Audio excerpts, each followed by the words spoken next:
गंगा के साथ, नदियों के साथ जुड़ा हुआ है। सब रिश्ते बैठते हैं।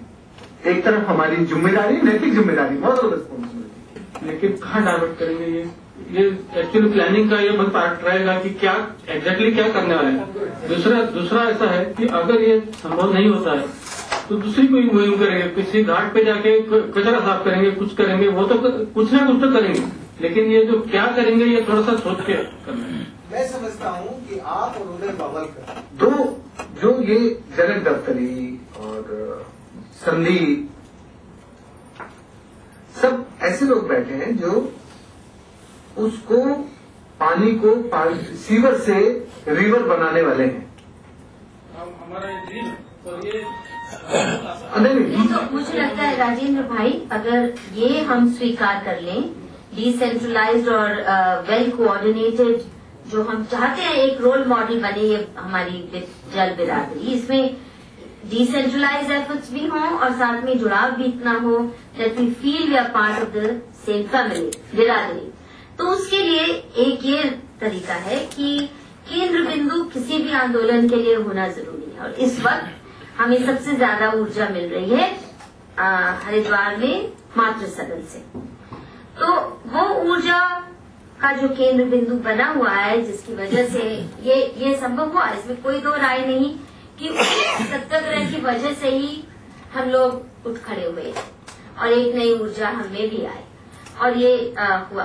तो वहां कुछ होना तो आवश्यक है ही, और उसके साथ साथ जो लोग ये चाहते हैं कि अपने अपने क्षेत्र में कुछ करें, हम कोई उनको सेट प्लान ना देखते तो केंद्रीयकरण नहीं हुआ।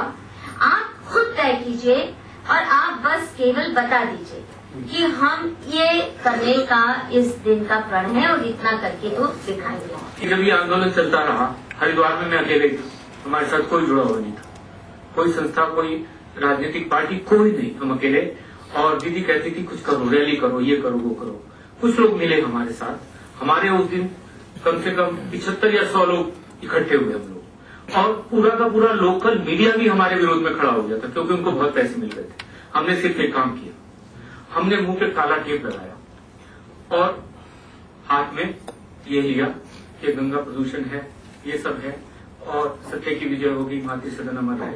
इसी तरह के खाली हम थर्मोकोल पे लेकर बहुत धीरे धीरे हरिद्वार में चलने शुरू कर दिए।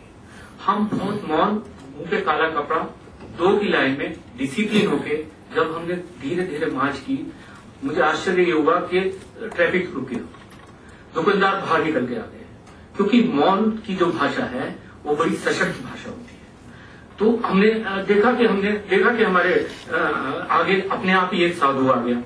उस साधु के हाथ में एक घंटा और शंख था, उसने आके हमारे को लीड करना शुरू कर दिया। उसके बाद देखते हैं कि कहां से पत्रकार आ गए, कोई मूवी लेके आ गया और हमारी पिक्चरें बननी शुरू हो गई। हम बहुत धीरे धीरे चलते चले गए। उसमें हमने एक ये भी लिखा हुआ था कि गंगा में कीड़े फुलबुलाते, साधु भंडारा खाते, एक ये भी था हमारा।